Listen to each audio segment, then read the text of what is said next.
Welcome back to Organized, the business law breakdown, where we untangle corporate law, one spectacular disaster at a time. I'm Professor Seth C. Oranburg, and today we're flipping the script. What if the biggest threat to companies isn't fraud, isn't lawsuits, isn't lawyers, isn't even shareholder activists? What if the problem is the board itself? That's right, sometimes the people who are supposed to protect shareholders are the ones making the worst decisions. Sometimes the board itself is a liability. We spent the season talking about corporate governance. That's the rules and structures that keep corporations in check. And ostensibly, it's meant to tell us when directors are liable. But here's the problem. The board's job is oversight. Who's overseeing the board? If you listen to my season on the economic analysis of agency law, we refer to this as the B watcher problem. In Watch, there's a town B, but who's watching the town B? The B watcher? Who's watching the watcher? Who's watching the board? In theory, directors owe fiduciary duties to shareholders. They're supposed to act in good faith. They're supposed to oversee management. They're supposed to look out for shareholder interests. But sometimes the board is causing harm. What happens when directors cross the line? And what can shareholders do about it? And again, this turns back to who's watching the watcher. There needs to be an overseer, and that starts to get complicated. A famous case is Enron. Enron is one of the biggest corporate governance failures of all time. By now, you probably know the broad strokes. There was massive accounting fraud. They falsified profits. There was a total financial collapse in 2001. But what you might not know is how deeply Enron's board was actively involved in committing this fraud. Again, their job is to police against it. So the board approved shady off-balance sheet entries. They basically let Enron hide its debt, made the company look like it was doing better than it was. The board waived ethics rules so executives could do insider deals. That sounds nice. And the board rubber-stamped massive bonuses while the company was imploding. I teach a course on accounting and the law. There's some serious problems with this stuff. We'll come back to that. The kicker was the board was warned. Internal reports flagged major problems that the board ignored. And when the dust settled, Enron's board faced shareholder lawsuits for breach of fiduciary duty.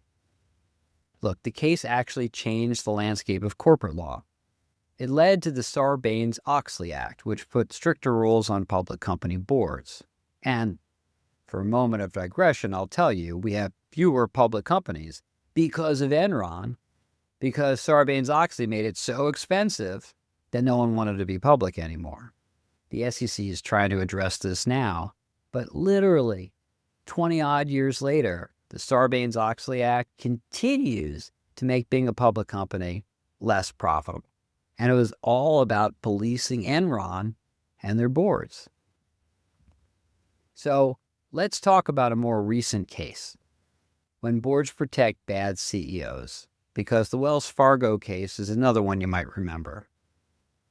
Wells Fargo created a lot of fake accounts where they would convince people to open multiple accounts and then charge them fees on them. So there were pensioners who had 7 bank accounts, all of which getting charged $30 a month for some kind of compliance fee.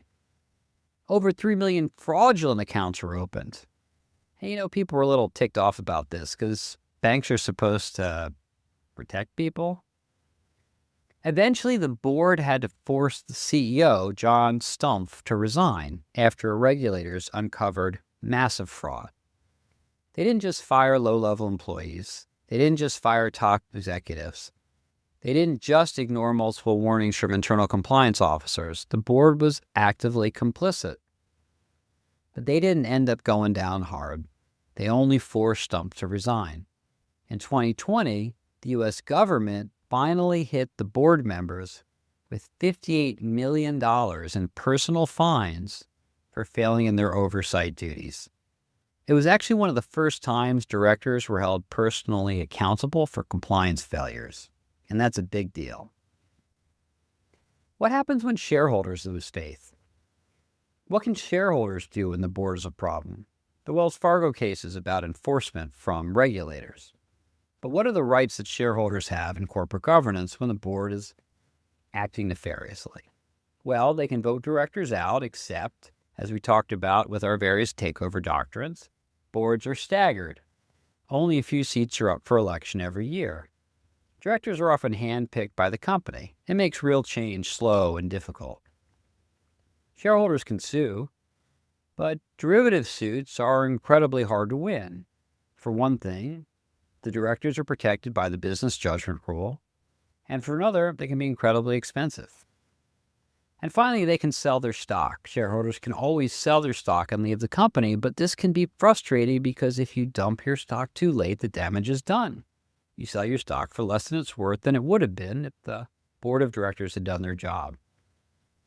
So some would criticize the governance system as being meant to protect shareholders from bad leadership, but it more often than not might protect directors from shareholders.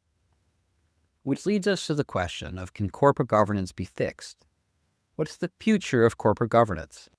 Some experts think that the rise of activist investors like Carl Icahn or Ellicott Management is forcing companies to take governance seriously. Others argue that boards are cozy with CEOs and that shareholders don't have enough power to hold them accountable. What's clear is that corporate governance is a constant battle between directors, shareholders, and the courts. And when we look at how this dynamic plays out, it's even more complicated because companies can choose where to incorporate. The laws pertaining to corporate governance are set by the state of incorporation. And in cases where the states have become too friendly to shareholders, management chooses to leave.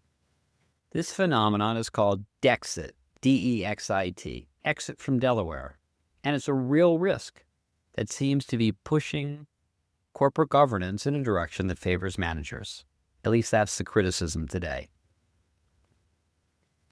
We'll wrap up in a final episode on lessons from corporate governance, what fails, what works, and what's next. And until then, I'm Professor Seth C. Oranburg, and this is Organized, the Business Law Breakdown. I'll see you next time.